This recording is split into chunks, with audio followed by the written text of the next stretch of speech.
Welcome to the Thomas Playbook. Thank you for listening. Thank you so much for making it all the way to Season 3. If this is your first time listening to this podcast, please refer back to Season 1 and Season 2.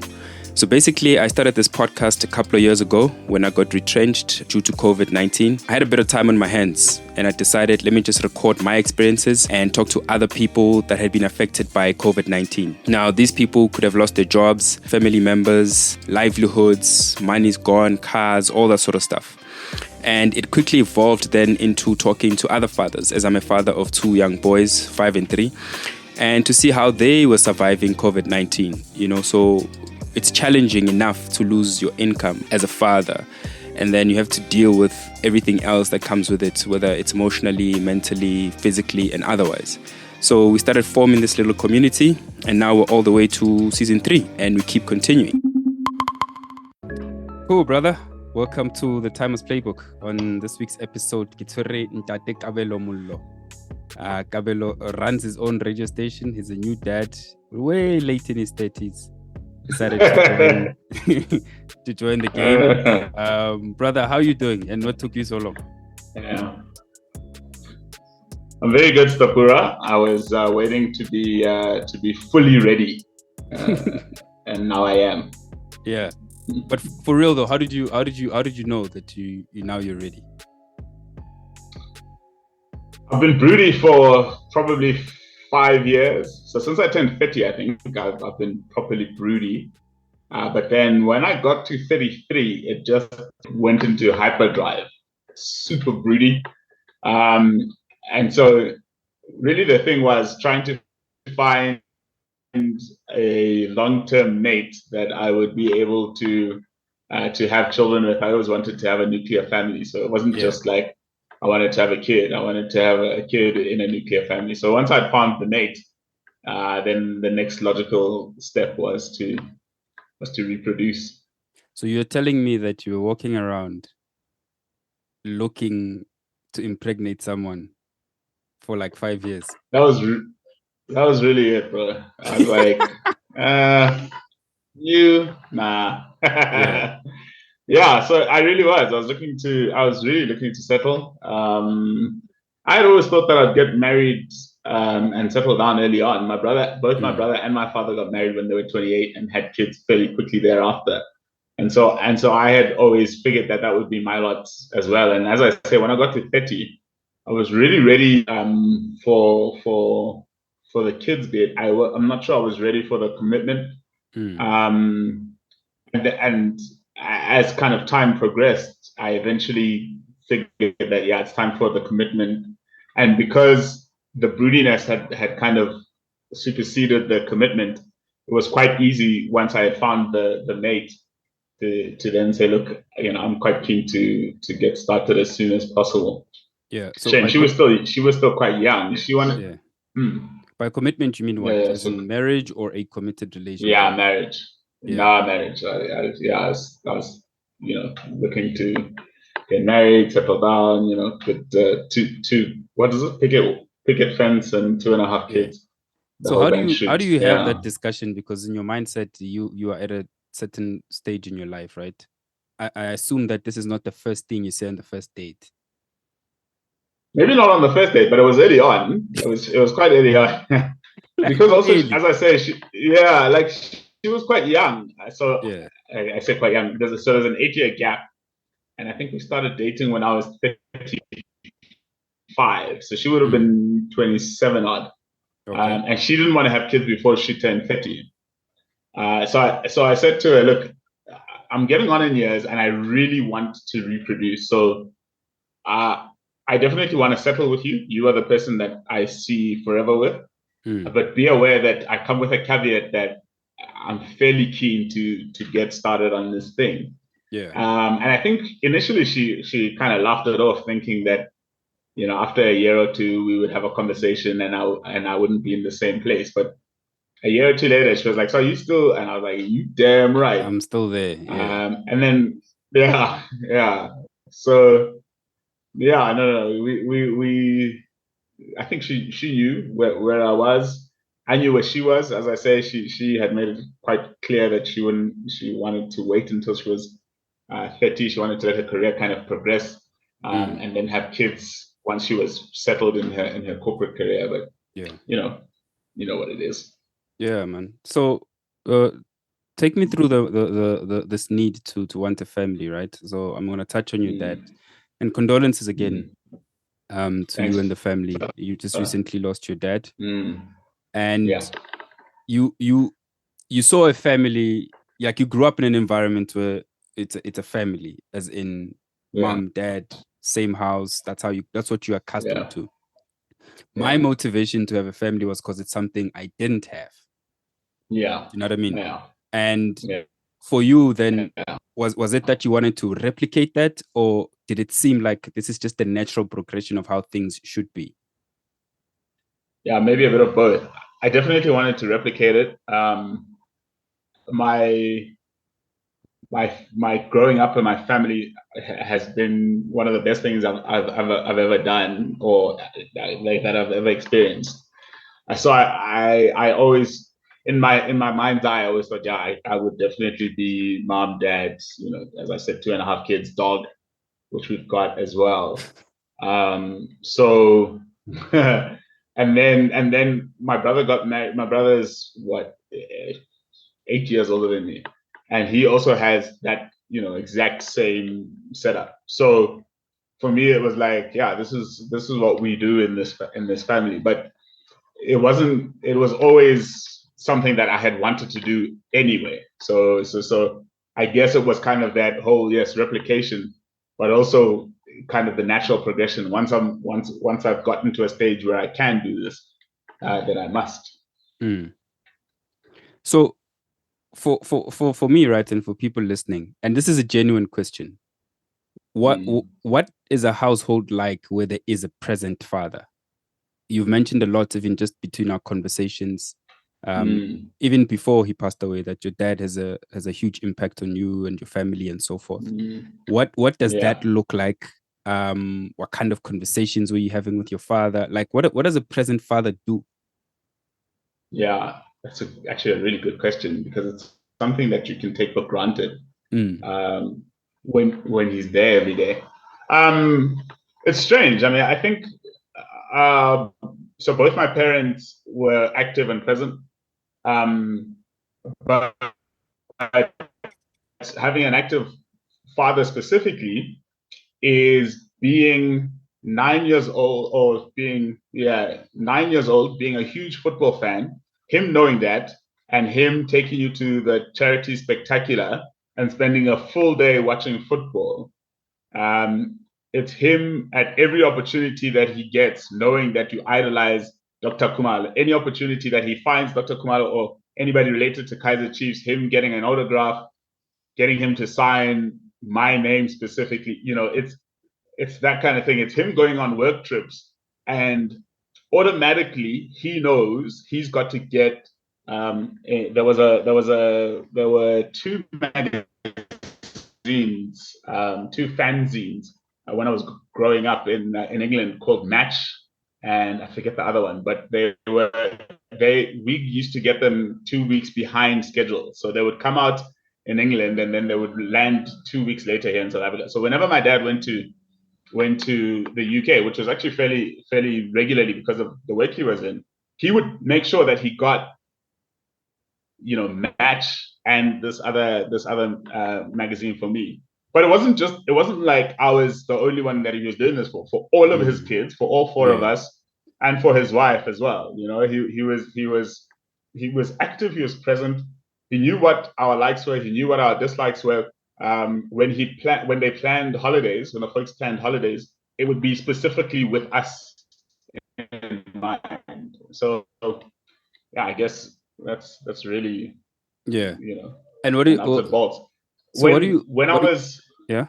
Sorry, I just wanted to tell this analogy. When I was 17, at Saints, I had wanted to drop down to standard grade math, and it was the first time he and I had ever had like a disagreement, because he was like, "No, your problem isn't math. Your problem is that you don't apply yourself in mathematics." And he was right, because I'd done really well in mathematics until that point. And I had then started to get strayed by other things, rugby, girls. I was there were other things that were taking greater importance than schoolwork. And his point was just refocus on this thing and you can do it. And my point was, no, I know I can't. So it was the first time that we had a proper clash. And I see on Twitter it's a big thing now. Do your parents ever apologize?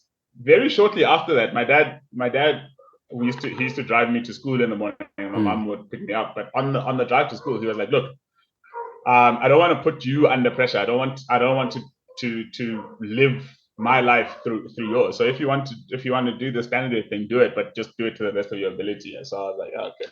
What? Where did your dad grow up? I can't remember in Lesotho now. Hold on. Is he from this country? Because that generation, no. I don't believe that. Yeah, man. So what do you? He was why, amazing. He was him and my mom were way ahead. Yeah, your grandfather. Like, where do you think it comes from? Is it something he also picked up from his dad? Is it a family thing, or is just a unique guy? I think he's fairly unique because his father died when he was 10, and then he was raised for the middle. So from when he was about 12 to about 22, his uncle, so his mother's sister's husband, almost took the filled that gap. He took the parental figure, and he was wealthy in terms of the village wealth. He had livestock and stuff. So he was the guy who organized for him to go to school and things. And he was quite hands-on, but he wouldn't have been terribly liberal. He wouldn't have known about things like conversations with his kids. So I think my dad was quite lucky, and I keep saying both my parents, but I think my dad was quite lucky that he went to school overseas quite early, and then immediately after school kind of went to go work in the foreign service in Canada quite early on. So they were exposed and had liberal ideas early in their lives. And I think that maybe shaped how they were going to do the whole parenting thing. Yeah, because that context is important. That's everything.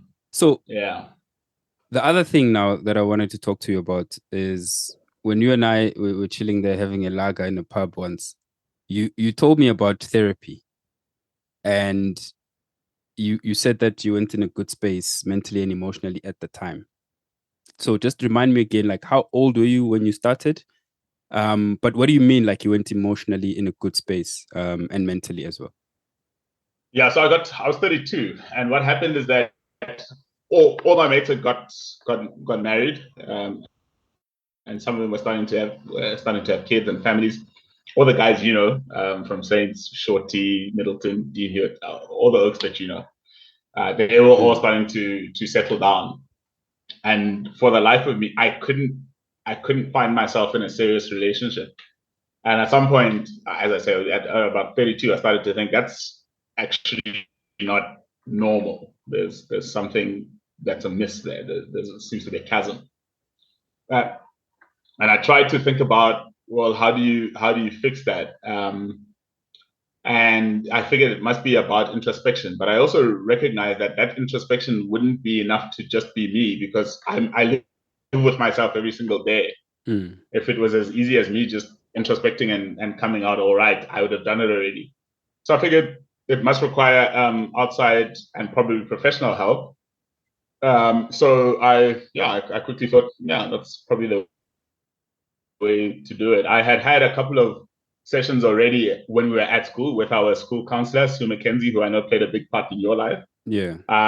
So it was an easy thing for me to call Sue up and say, look, I think I need a bit of help now. And she was moving to Australia, so she quietly recommended somebody, and so yeah, it was that's straightforward. Yeah. So how are you still doing sessions, or are you done with that now? So no, I'll never be done with it. I'm going to do it my whole life. I call it the cheat codes. I think it's something that we I just think it's something we should do as a matter of course.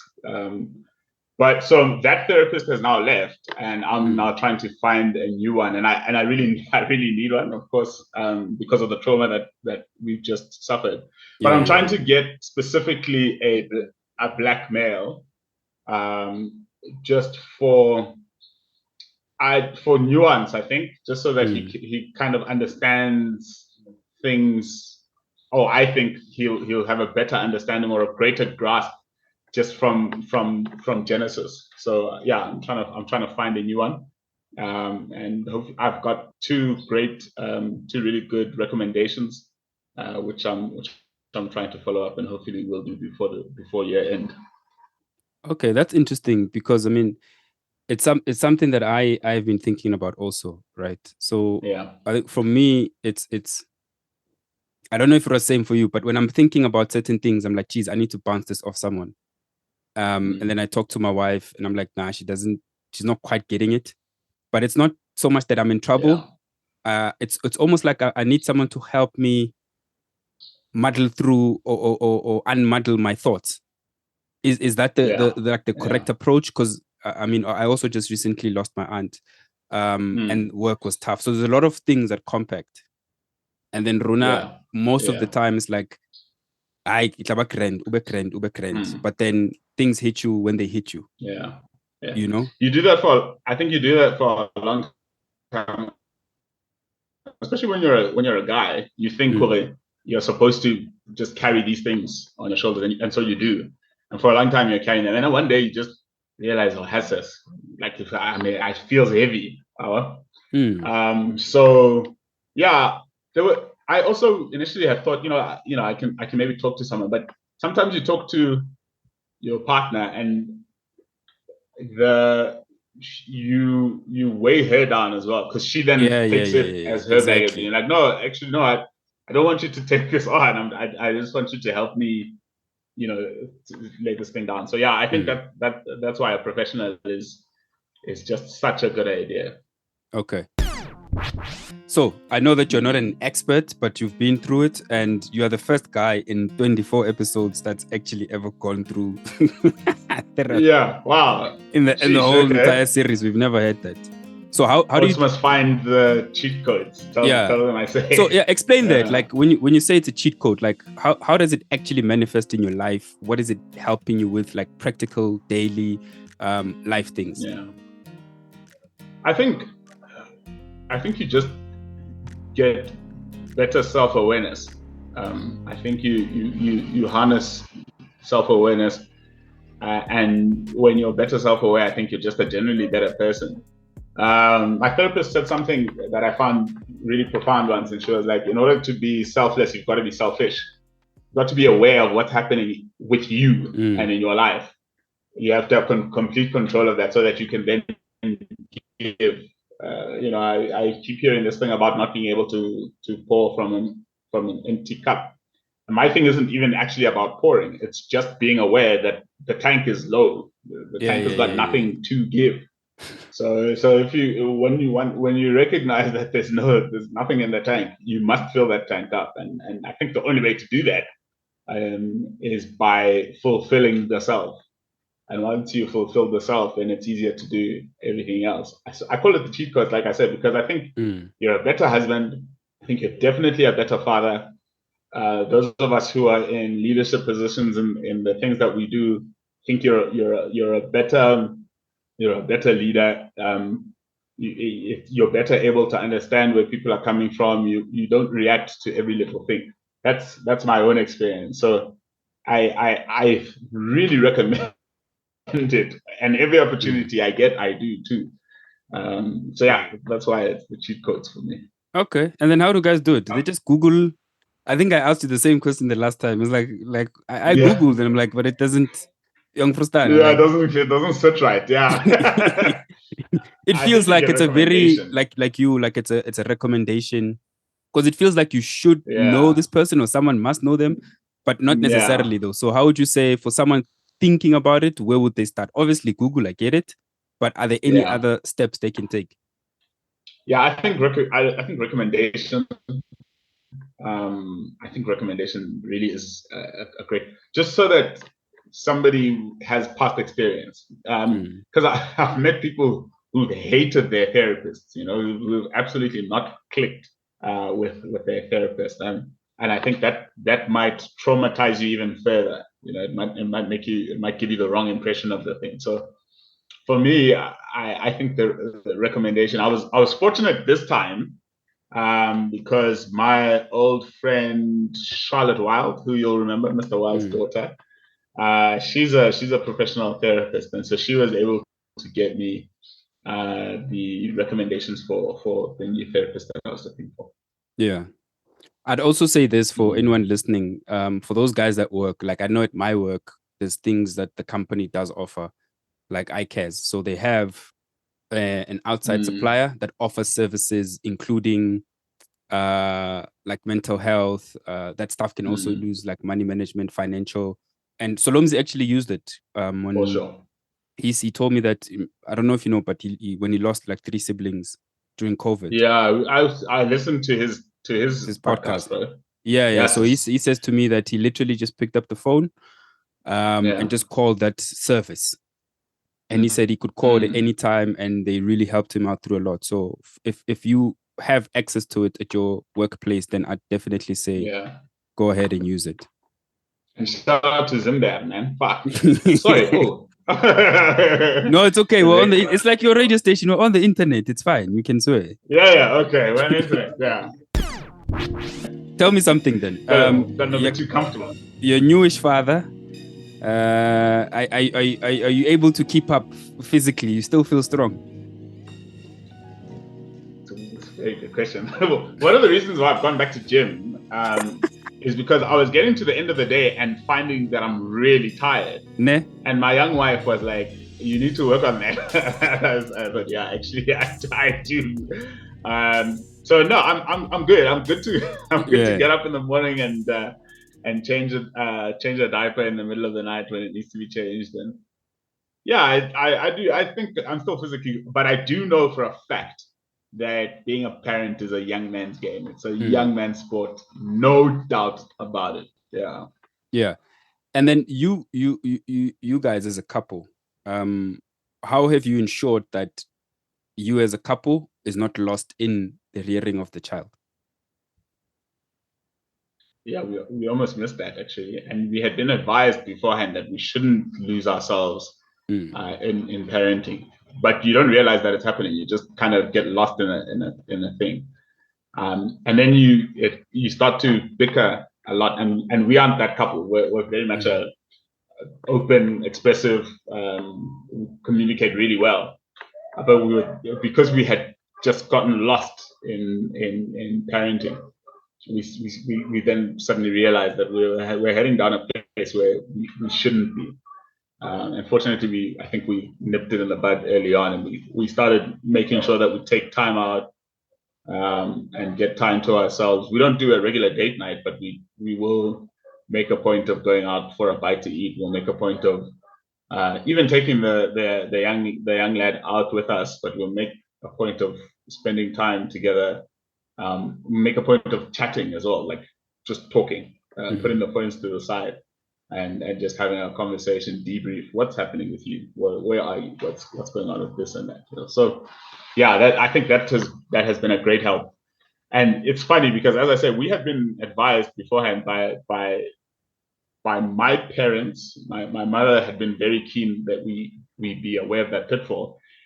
And then individually, my brother and my older cousin who grew up with like a brother had also made sure to dress me down that, look, you need to carry on making time for the two of you as a couple. So yeah, that was a great help. Yeah, no, that's great advice, man. Kids, they're lovely, but they're all consuming, bro. Like they are all consuming. Two little boys, and I'm telling you, that's like I struggle with that. When it gets to 8, because I'm as soon as the kids walk in, it's them, right? Everything is them. Hygiene. Especially boys.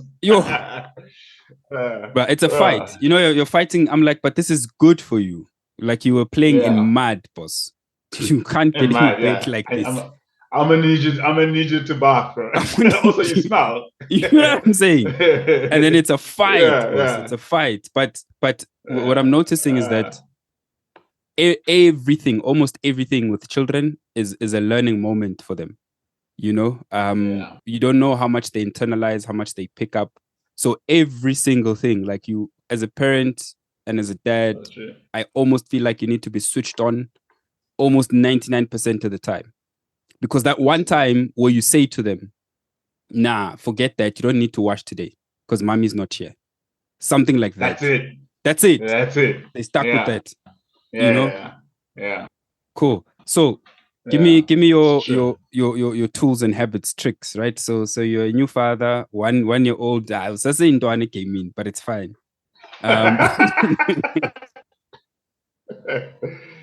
Cool. Do you remember your list or must I run it for you? Just remind me again. Cool. So I'll just say them and then you just expand on that. Ne? You said be over prepared for what's coming. Yeah. So I genuinely thought that we were ready for this. We had done some really cool things. Like every month we would buy a packet of nappies, and we were spreading them out as well. So it wasn't just newborn. We were kind of we were getting ourselves prepared. So every month, when I went to grocery shopping, I would also get one of those. And then as it got, I think we got to about 5 months, and then I would buy nappies and formula, newborn formula. So we kind of tried to get ourselves prepared. We watched every single YouTube video we could. We read all the material and we tried to even kind of read differing material, so things that clashed, just so that we had a holistic view. So was this you who was pushing really, for this? We both agreed that was going to be the best. Nah, fam. Honestly, honestly. It sounds. What's so much stuttering every time I ask this question? You're like, nah, and then all of us, one day in, not even a year, post, one day in, you're like, oh shit. Yeah. Right?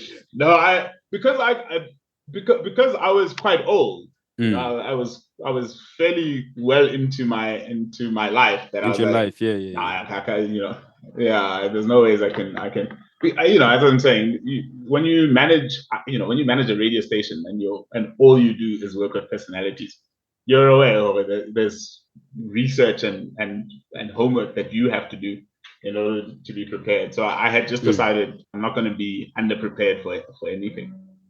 Cool. Next one, you said be prepared to be the primary caregiver to the child as well.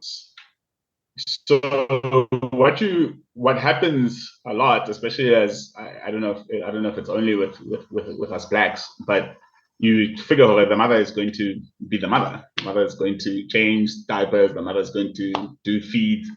But it's 2022, bro. That's just not how it goes.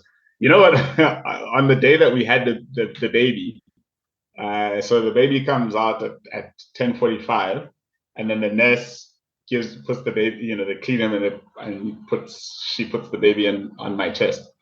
So I'm just beaming and I'm overwhelmed and I'm loving this moment, and I'm thinking to myself, okay, cool. I'll have this 10-15 minutes, and then they'll take the baby to where they go. And the lady says to me, no, you must bond with this guy. So madam is napping and I'm just sat there, and this guy's now sleeping as well. I haven't slept the whole night either, but now this guy's sleeping on my chest. That's what they do. And this nurse no one cares about you. Yeah, I was like, wow. I was like, oh, okay.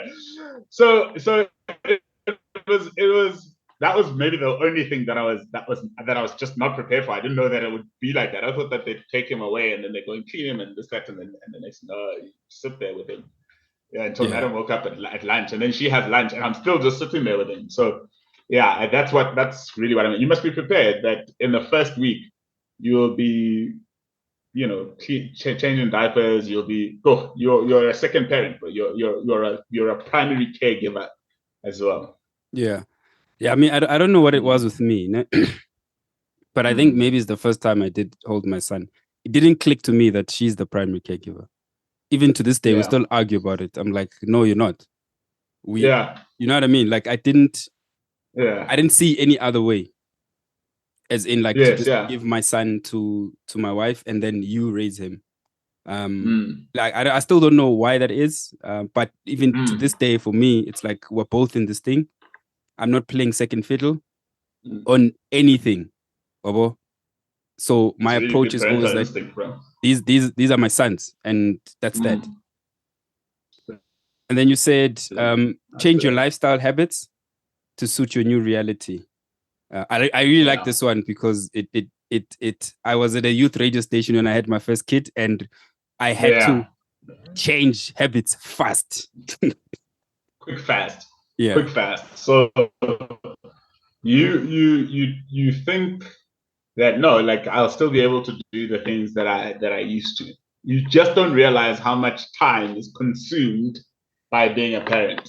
So be prepared for that. Just you make the decision beforehand that okay, my weekends used to look like this: get up in the morning, car wash with the fellas, chisanyama, and a couple of beers, and then groovers.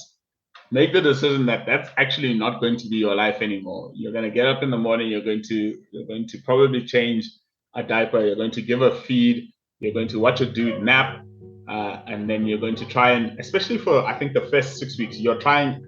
And I found that I was really trying as best I could to relieve my wife as much as I could, so that she could just find time to rest and do nothing.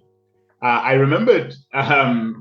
When my wife was pregnant, I remember seeing a thing on Morning Live. Leanne Manis had said when she had because she had her first kid when she was 40, I think.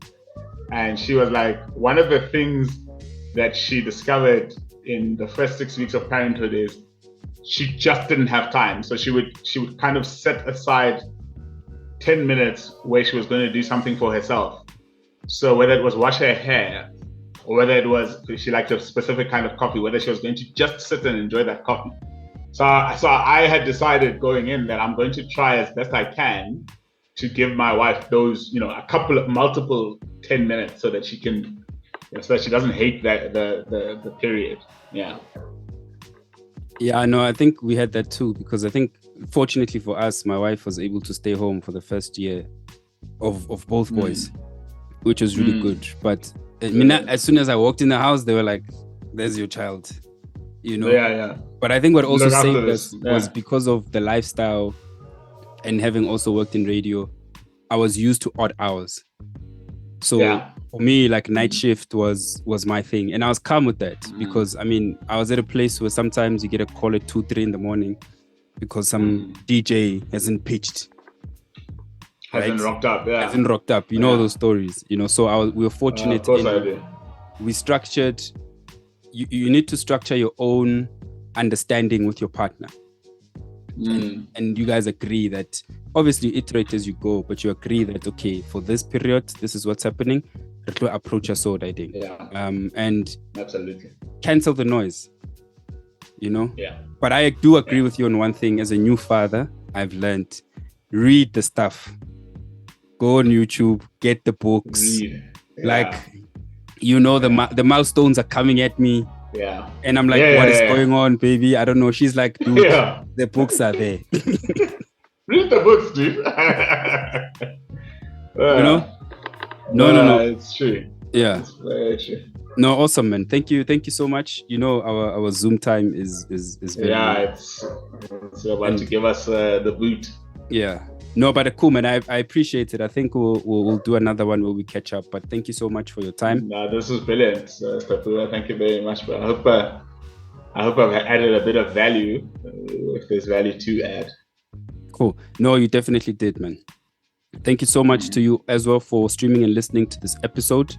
You can find all the episodes on all the major streaming services, and remember to subscribe and rate our content. Until the next episode. Sharp.